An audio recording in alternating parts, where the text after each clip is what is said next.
Bismillahirrahmanirrahim. Alhamdulillah.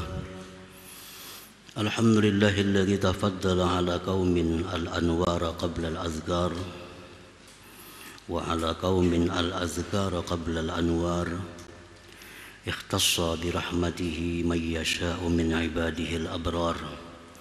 Ashhadu an la ilaha illallah wahdahu la syarika lahul wahidul qahhar. وأشهد أن سيدنا محمدًا عبده ورسوله المختار. اللهم صل وسلم وبارك على سيدنا محمد مفتاح باب اليسار وعلى آله وصحبه وذريته وأتباعه إلى يوم الانفطار. أما بعد. Yang kita hormati dan kita muliakan para habaib dan para ulama, para asatidz, muhibbin, hadirin, hadirat, rahimakumullah. Puji syukur senantiasa kita haturkan kehadirat Allah subhanahu wa ta'ala, yang mana dengan limpahan taufik dan hidayahnya serta inayahnya kita malam ini dapat kembali berkumpul bertemu di majlis yang penuh berkah ini. Salawat dan salam atas junjungan kita Nabi besar Muhammad sallallahu alaihi wasallam dan seluruh keluarga, para sahabat, zuriat dan pengikut beliau sampai hari kiamat nantinya. Para muhibbin rahimakumullah, al-hikmatur rabi'atu wal khamsun ba'dal mi'ati tsaniyah minal hikamil ataiyah. Qala al-Imam Ahmad ibnu Athaillah as-Sakandari rahimahullah wa nafa'ana bi'ulumihi wa asrarih. Hikmah yang ke-254 dari kitab Al-Hikam, berkata pengarang Imam Ahmad ibnu Athaillah as-Sakandari rahimahullah, nafa'ana bi'ulumihi. Qaumun tasbiku anwaruhum azkarahum wa qaumun tasbiku azkaruhum anwarahum. Artinya ada sekelompok orang yang mana mendahului cahaya-cahaya mereka akan zikir-zikir mereka. Wa qaumun tasbiku azkaruhum anwarahum, dan ada lagi sekelompok yang lain yang mendahului zikir-zikir mereka akan cahaya-cahaya mereka. Itulah terjemah hikmah yang ke-254 ini. Al-muqbilu ilallahi ta'ala bil ibadati lahu wa iktsari zikrihi wa muraqabatihi kisman. Bermula orang yang berhadap kepada Allah dengan beribadah bagi Allah, memperbanyak zikir dan muraqabah, kismani terbagi dua. Orang-orang yang sibuk dengan ibadah, mereka itu terbagi dua kelompok. Al-muqbil ilallah ta'ala, ini orang yang menggunakan waktunya, hampir semua waktunya digunakan untuk ibadah, zikir dan sebagainya. Terbagi mereka itu kepada dua kelompok. Imma ayyakuna dha qalbin multa'in bihubbih qabla an yatafakkara fi dalaili wujudihi wa kasrati in'amih fayastalizzu bil ibadati lahu fawasala ila hadratillah ay hasala lahul ma'rifatu bisuhulatin wa khiffah. Golongan pertama, orang-orang yang menghabiskan waktu untuk ibadah itu adalah orang yang mempunyai hati yang berkilau dengan cinta kepada Allah. Hatinya ini berkilau cinta kepada Allah. Sebelum bahwa mereka itu tafakkur tentang dalil-dalil adanya Allah, sebelum mereka tafakkur banyaknya nikmat yang diberikan Allah. Nah, ini kelompok, artinya orang ini belum lagi menuntut ilmu, belum lagi tafakkur tentang keesaan Allah, tentang banyaknya nikmat Allah, belum sampai ke sana. Tahu-tahu orang ini diberi Allah mahabbah kepada Allah dalam hatinya. Diberi Allah mahabbah, cinta kepada Allah dalam hatinya itu. Lalu dia itu merasa lezat dengan ibadah. Padahal belum lagi menuntut ilmu, belum lagi belajar apa-apa dalil adanya Allah, apa dalil kidamnya Allah, apa dalil bakanya. Sifat 20 hajinya belum matang lagi. Apalagi hukum-hukum fikih nang luas makinnya belum mengerti. Tapi Allah beri orang ini cinta kepada Allah dalam hatinya. Ini hanya tahu bahwa Allah itu Tuhannya. Hanya sampai di situ, Allah itu hanya Tuhannya. Nah, diberi Allah kecintaan hatinya kepada Allah, lalu dia menghabiskan waktu untuk ibadah dengan lezat dan nikmat ibadah itu. Maka akhirnya orang ini sampai ke hadirat Allah. Artinya hasil bagi orang itu ma'rifatullah bisuhulatin wa khifah, dengan jalan yang mudah dan inting. Ada sulit. Karena apa? Karena berdahulu diberi Allah cahaya cinta dalam hatinya. Lalunya kerindangan, lalunya kerinduan lawan Allah. Beribadah siang malam, nikmat baginya berzikir. Padahal orang ini belum mengaji sebujurnya lagi, belum mengaji sebujurnya, belum tobat sebenarnya. Tapi Allah memberi.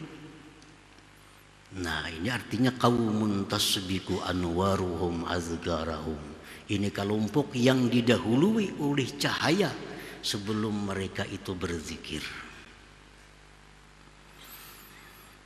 Fahadza mimman sabaqat lahul anwar qabla al-azkar. Wa hadza yasduqu alaihi qauluhu ta'ala, dan ini kelompok termasuk dalam firman Allah, yakhtassu bi rahmatihi may yasha. Allah menghususkan, mengistimewakan dengan rahmatnya akan orang yang Allah kehendaki. Ini orang-orang yang diistimewakan oleh Allah, tanpa susah payah, tanpa melalui halangan, rintangan. Diberi Allah langsung ke dalam hatinya cahaya cinta kepada Allah. Akhirnya dia cinta kepada Allah, padahal belum tahu apa-apa lagi tentang Allah Subhanahu wa ta'ala. Nah, ini Allah menyebutkan dalam Al-Quran, yakhtassu bi rahmatihi may yasha. Allah bisa memberi itu kepada orang-orang yang dia kehendaki dengan rahmatnya. Wa min hadzal fariq Ibrahim ibnu Adham wa amsaluh. Termasuk dalam golongan ini seperti Imam Ibrahim bin Adham dan kawan-kawannya.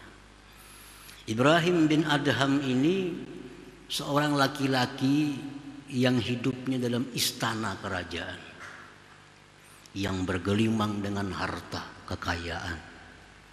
Hobinya, kesukaannya berburu, jauh dengan nilai-nilai agama. Nah, suatu hari Ibrahim bin Adham ini berburu. Nah, berburu kayak biasanya berburu, sukanya berburu. Tahu-tahu timbul dalam hatinya geritik. Nah, dalam hatinya bisikan timbul. Alihadza khuliqta. Apakah engkau diciptakan Allah untuk berburu? Timbul dalam hatinya geritik itu. Apakah aku dicipta Allah untuk berburukah hidup ini untuk apa? Nah, di saat itulah Ibrahim bin Adham melepas pakaiannya Dia tinggalkan istana, dia mengembara akhirnya sampai ke kota Mekah. Di sana dia berjumpa dengan para imam dan menuntut ilmu di sana sampai beliau ma'rifat kepada Allah Subhanahu wa taala. Nah, ini orang dengan nyaman, dengan perasaan lezat tanpa melalui susah payah. Siapa lagi contohnya? Fudail bin Iyad rahimahullah. Fudail bin Iyad ini yang dikenal sebagai qati'ut tariq, seorang perampok. Nah, perampok jauh dengan nilai-nilai agama. Satu malam begitu hendak merampok, mendengar ada lantunan satu ayat Al-Quran. Alam ya'ni lilladzina amanu an takhsha'a qulubuhum li dzikrillah. Itu ayatnya. Begitu mendengar ayat itu, Fudail bin Iyad ini terketuk hatinya. Kapan aku tobat? Kapan aku kembali kepada Allah? Nah, pada malam itu juga Fudail bin Iyad mengembara sampai ke kota Mekah, menuntut ilmu di sana, akhirnya menjadi seorang waliullah yang ma'rifat dengan Allah Subhanahu wa taala, tanpa ada yang mengajak, kada ada yang memaksa, kada ada yang membawai, dengan keringanan hatinya sendiri dilontarkan oleh Allah Subhanahu wa taala. Zunnun al-Misri, salah seorang aulia Allah yang terkenal di Mesir. Dulunya suka mabuk, dulunya suka macam-macam kejahatan, jauh dari agama. Nah, begitu beliau satu saat mendengar Imam Hasan Basri sedang ceramah di suatu masjid, terketuk hatinya. Akhirnya langsung tobat kepada Allah dan menuntut ilmu, beribadah dengan nikmat, dengan lezat sampai kepada ma'rifat Allah Subhanahu wa taala. Nah, ini golongan pertama yang mencapai ma'rifat dengan inting, dengan mudah, tanpa ada paksaan, tanpa ada himbauan, tanpa ada yang mengajaknya.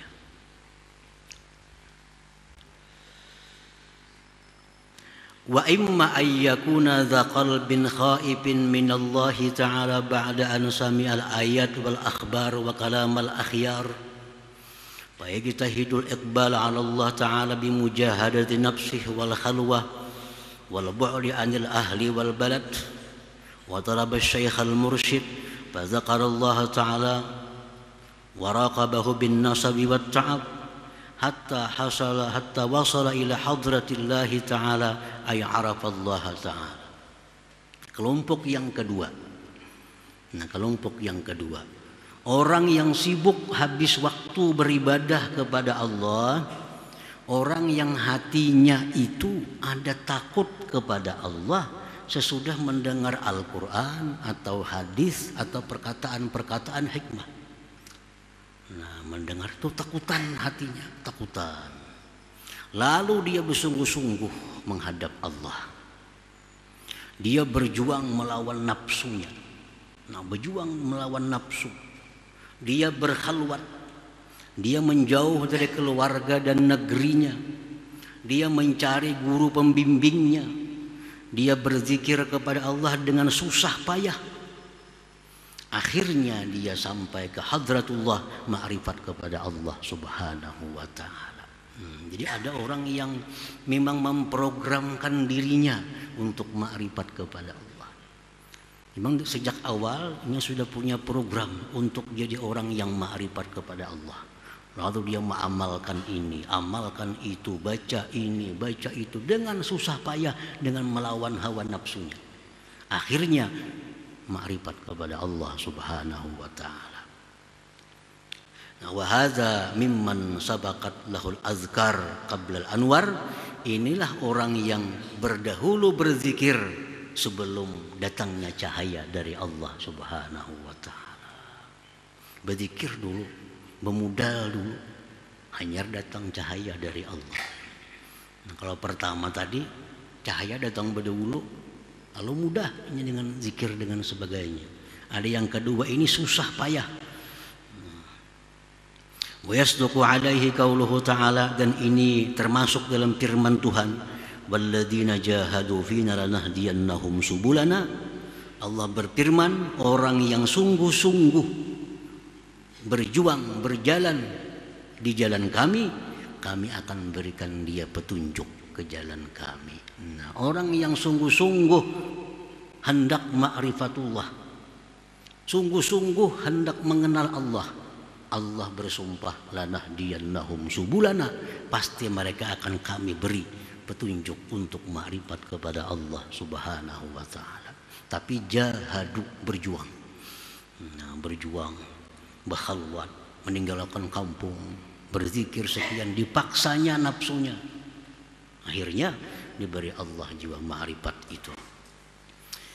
Nah, wa min hadzal fariq, dari golongan ini Al-Imam Sahal bin Abdullah At-Tustari wa amsaluh, seperti Imam Sahal bin Abdullah At-Tustari. Ini contoh seorang waliullah, seorang yang ma'rifat kepada Allah mulai awal, tahapan pertama, tahapan kedua, sampai seterusnya mendapat ma'rifat. Satu demi satu dilaluinya, rintangan dan sebagainya. Para muhibbin rahimakumullah, Imam Sahal ini belum lagi umur 7 tahun sudah qiyamul lail tiap malam. Belum umur 7 tahun sudah bangun jam 2. Karena Sidin sudah punya tujuan hendak makrifat kepada Allah. Nah, ini kan orang mulai awal, mulai nol. Amalan Sidin apa? Allahu ma'i, Allahu nazirun ilayya, Allahu syahidun alayya. Itu yang dibaca Sidin dalam hati.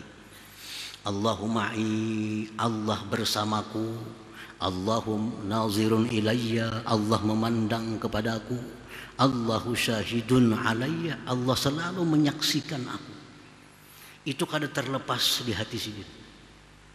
Allah ma'i, Allah besertaku, Allah selalu memandang kepadaku, Allah selalu menyaksikan gerak-gerikku. Nah, dengan modal itulah beliau menjauhkan diri dari segala macam maksiat yang tidak disukai oleh Allah, karena merasa Allah bersama, Allah selalu memandang, Allah selalu menyaksikan. Mulai belum umur 10 tahun, nah, melangkah ke jalan ma'rifat sampai beliau akhirnya diberi Allah ma'rifatullah itu. Nah, jadi ini dua kelompok orang mencapai ma'rifat, ada dua.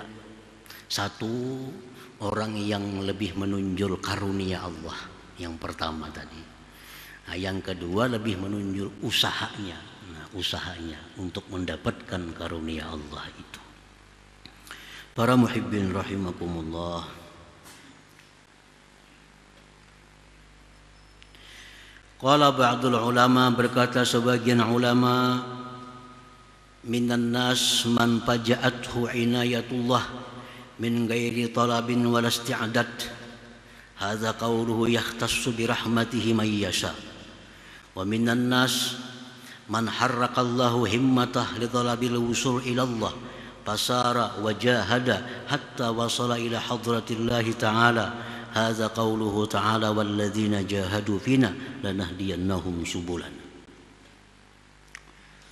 Sebagian manusia ada orang yang dikejutkan oleh inayah Allah. Nya kada ada berpikir hendak jadi orang ma'rifat. Kada ada terpikir, kada ada terprogram dalam dirinya hendak jadi orang ma'rifat tuh kada ada. Tetapi orang ini dikejutkan oleh Allah untuk jadi orang ma'rifat. Lalu dia jalani dengan inting dan mudah. Ya, ini firman Tuhan tadi, yahtassu bi rahmatihi may yasha. Allah berikan itu kepada orang-orang yang Allah kehendaki. Ada pula manusia yang Allah gerakkan keinginannya untuk ma'rifatullah. Allah gerakkan keinginannya, maka dia berjalan, dia berjuang habis-habisan sampai dia ma'rifat kepada Allah. Inilah firman Allah, walladzina jahadu fina lanahdiyannahum subulana. Orang yang bujur-bujur benar-benar berjuang akan kami beri petunjuk dia ke jalan kami. Nah, para muhibbin rahimakumullah, Asyaqiyyu minan nas man la lahu anwar wala azkar wala lahu azkar wala anwar. Kelompok pertama, kelompok orang yang beruntung. Kelompok yang kedua, kelompok orang yang beruntung juga. Kenapa? Karena sama-sama pada dapat ma'rifat. Sama-sama dapat ma'rifat. Yang pertama dapat, yang kedua dapat. Ini beruntung kedua-duanya. Yang celaka dari manusia itu orang yang tidak ada anwar, tidak ada azkar. Tidak ada azkar, tidak ada anwar. Nah, ini manusia yang rugi. Berzikir kada, artinya sibuk dalam ibadah kada, cahaya kada dapat. Golongan pertama kada masuk, golongan kedua kada masuk. Ini yang rugi.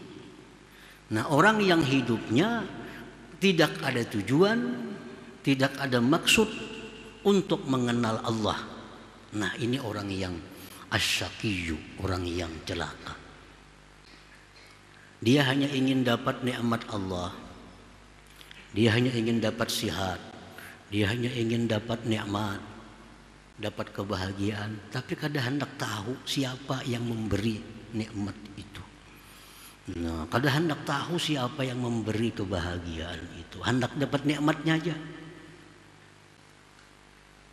Hendak dapat pemberiannya, kada perlu tahu orangnya siapa-siapa.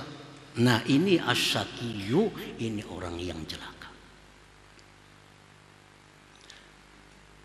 Jadi kalau kita berada di golongan yang ketiga ini, nah kita disuruh untuk masuk dalam salah satu di antara dua golongan yang di atas tadi. Jangan mau berdiam di golongan sini, sebab akan menemui kesulitan-kesulitan di akhirat nantinya, menemui kepayahan-kepayahan di akhirat bagi orang-orang yang di alam dunia ini belum tahu, belum kenal dengan Allah Subhanahu wa ta'ala. Nah, para muhibbin rahimakumullah. Jadi kita programkan diri kita bahwa sebelum kita mati kita mesti ma'rifat kepada Allah. Tanamkan niat dalam hati. Kuatkan cita-cita itu bahwa sebelum aku mati aku harus ma'rifat kepada Allah. Jangan jadi orang gelandangan. Orang yang masuk golongan pertama kada, golongan kedua kada. Nah, bagaimana caranya untuk mendapatkan anugerah masuk di golongan pertama atau di golongan yang kedua? Rasulullah sallallahu alaihi wasallam bersabda, "Inna li rabbikum bi ayyami dahrikum nafahat fata'arradu laha la'allahu ayyusibakum nafhatun minha fala tashqawna ba'daha abada." Ujar Nabi kita, setiap hari itu Allah sebenarnya ada meniupkan hembusan-hembusan rahmat kepada hambanya. Setiap hari Allah meniupkan hidayah, meniupkan petunjuk, meniupkan makrifat kepada hamba. Setiap hari ada. Fata'arradu laha, maka lintangkan diri kamu agar dapat itu. Bahasa kitanya tanai. Nah, tanai. Ditanai. Karena setiap hari Allah menghembuskan makrifat itu kepada manusia ini. Tiap hari ada terus makrifat itu dihemburkan Allah kepada manusia. Siapa nang menanai bisa dapat. Nang kada menanai, Allahu a'lam. Ujar Nabi, fata'arradu laha, lintangkan diri kamu, tanai supaya dapat itu hembusan-hembusan yang ditiupkan Allah berupa ma'rifat itu. Barangkali bahwa dapat akan kalian satu hembusan daripadanya, maka engkau tidak akan celaka sesudah itu selama-lamanya, ujar Nabi. Satu pun engkau dapat, ujar Nabi, daripada hembusan itu, la tashqawna ba'daha abada, engkau tidak akan celaka selama-lamanya. Nah, sebuting aja dapat kita. Dan setiap hari itu dihambur oleh Allah Ta'ala. Dihambur. Nah, tinggal kita mau kada menanai itu. Nah, mau kada mengintai, mau kada melintangkan diri untuk itu. Nah, para muhibbin rahimakumullah, bagaimana caranya menanai itu? Bagaimana caranya kita menanai itu supaya dapat? Nah, yang pertama, talabul amakinis syarifah, mencari tempat-tempat yang mulia seperti Makkah, Madinah, Baitul Maqdis, Multazam, Hajar Aswad, Pancuran Amas. Itu amakinus syarifah, tempat di mana Allah banyak mencurahkan rahmat di situ.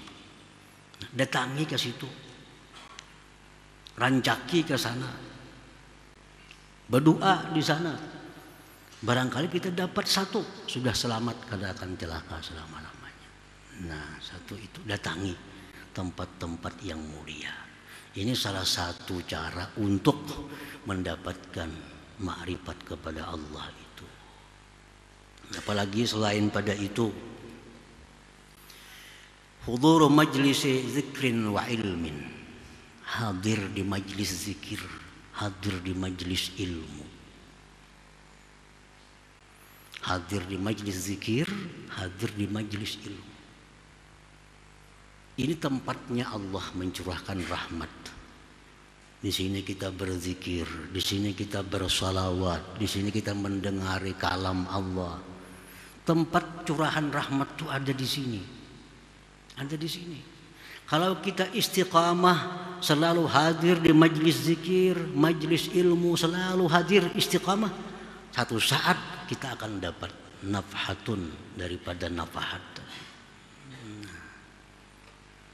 Akan dapat itu. Hadir di majlis ilmu, hadir di majlis zikir.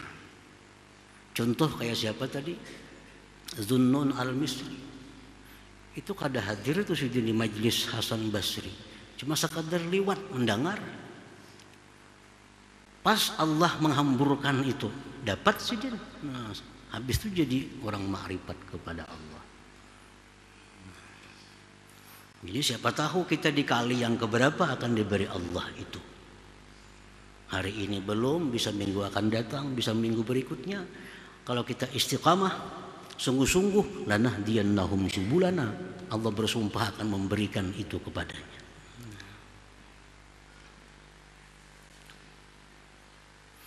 Yang ketiga, ziaratul awliya was salihin fi hayatihim wa mamatihim. Ziarah bailang kepada aulia, wali-wali Allah, bailang kepada orang-orang saleh, baik yang masih hidup atau di kubur-kubur mereka. Kubur. Kenapa bailang ke kubur? Maka sih ini kada bisa napa-napa, orang sudah mati.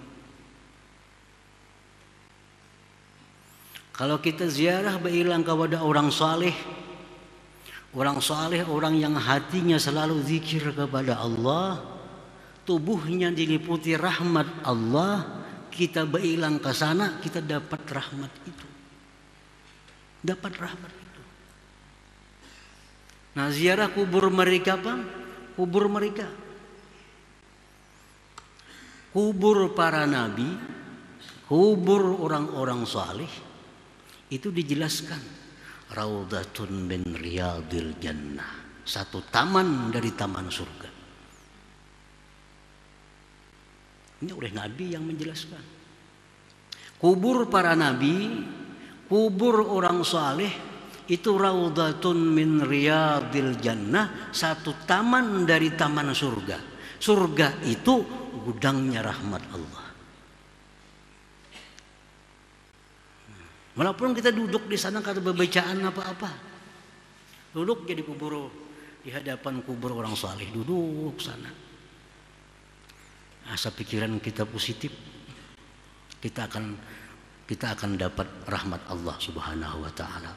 Karena yang kita hadapi ini adalah satu taman dari tamannya surga. Nah, lain hal kuburnya orang kafir, kuburnya orang-orang ahli maksiat. Itu disebut apa? Hufratun min hufarin niran, satu jurang daripada jurangnya api neraka. Jangan duduk di situ. Jangan duduk di kuburan Cina. Karena apa? Karena itu ujar Nabi, hufratun min hufarin niran, satu jurang daripada jurangnya api neraka. Dan neraka ini adalah kumpulan daripada kemurkaan Allah Subhanahu wa taala. Terlepas yang dikubur itu bisa memberi syafaat, terlepas yang dikubur itu bisa apa, kada usah itu. Kita duduk di kubur, di hadapan kubur Nabi, di hadapan kubur orang saleh, itu sudah duduk di taman surga. Raudhatun min riyadil jannah. Makanya rajin doa-doa haul, doa-doa arwah. Allahumma ij'al qabrahu raudhatan min riyadil jannah. Di tukang doa ini, ya Allah jadikanlah kubur fulan itu taman dari taman surga. Nah, kalau orang saleh itu jelas kuburnya taman surga, apalagi kuburnya para nabi, taman surga. Jadi ketujuh ziarah kepada orang saleh, baik yang masih hidup atau yang sudah wafat, itu merupakan mananai nafhatun min nafahatillah tadi. Nah, selanjutnya lagi waddu'a fil awqatis syarifah, doa di waktu-waktu yang mulia, di waktu-waktu yang mulia. Seperti hari Jumat itu ujar Nabi ada waktu. Ujar Nabi di hari Jumat itu ada waktu. Siapa yang berdoa kebetulan pada waktu itu, doanya akan diijabah oleh Allah. Nah, intai waktu itu. Kapan waktunya? Ada yang mengatakan waktu terbit matahari, ada yang mengatakan menjelang tenggelamnya matahari. Macam-macam pendapat para ulama. Nah, intai di waktu itu berdoa kepada Allah Subhanahu wa taala. Jangan sampai kita mati, jangan sampai kita habis umur belum merasakan apa yang dinamakan ma'rifat kepada Allah Subhanahu wa taala itu. Asal bujur-bujur, benar-benar sungguh-sungguh kita berusaha, Allah berjanji akan memberikannya kepada mereka itu. Nah, hadirin hadirat yang dimuliakan Allah, kemudian selanjutnya hikmah yang ke-255 insyaallah taala. Ya hadratin Nabi sallallahu alaihi wasallam, al-Fatihah. Bismillahirrahmanirrahim. Maliki yaumiddin. Iyyaka na'budu wa iyyaka nasta'in. Ihdinas siratal mustaqim. Ya Allah biha, ya Allah biha, ya Allah husnul khatimah. Ya Allah biha, ya Allah biha, Allah bi husnul khatimah. Ya Allah biha, ya Allah biha, ya Allah bi husnul khatimah. Ya rajul minhu syafa'atan sallu alaihi sallimu taslima.